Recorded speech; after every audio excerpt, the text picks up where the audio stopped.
Sarah Zabo vient ici plusieurs fois par semaine. Est-ce que je peux avoir encore une demi-tasse de thé? Ceux qui la servent sont des bénévoles de l'accueil de jour du Secours catholique de Nice. La retraitée touche le minimum vieillesse, dont plus de la moitié passe dans son loyer. Elle parle hongrois, anglais, italien, espagnol et nous explique en français pourquoi elle est une habituée des lieux. C'est pour pas être seule.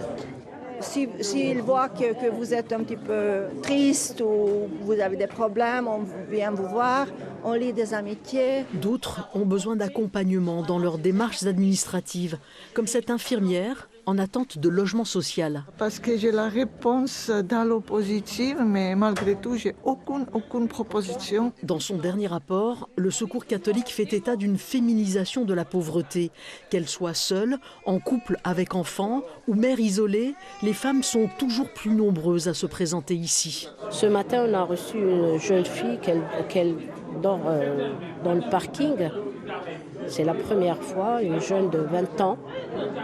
Moi, j'ai ramené directement à la douche. On donne des vêtements aussi. À Nice, il y a la pauvreté qui est, on va dire, cachée derrière le tourisme et les festivals.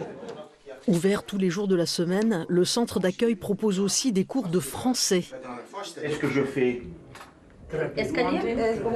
Le revenu médian de ceux accueillis est de 560 € par mois. Le Secours catholique parle d'extrême pauvreté sur laquelle le regard de la société a changé. On voit bien dans certains discours politiques où on parle d'assistanat et autres. Regardez ici ce qui se passe. En fait, quand vous allez à un cours de français langue étrangère, les gens sont acteurs en fait de ce qu'ils veulent faire. Quand ils viennent à la domiciliation, ils sont acteurs. Des acteurs que l'on dénombre ici grâce à la quantité de madeleines distribuées, jusqu'à 300 par jour, dans le plus grand centre d'accueil des Alpes-Maritimes.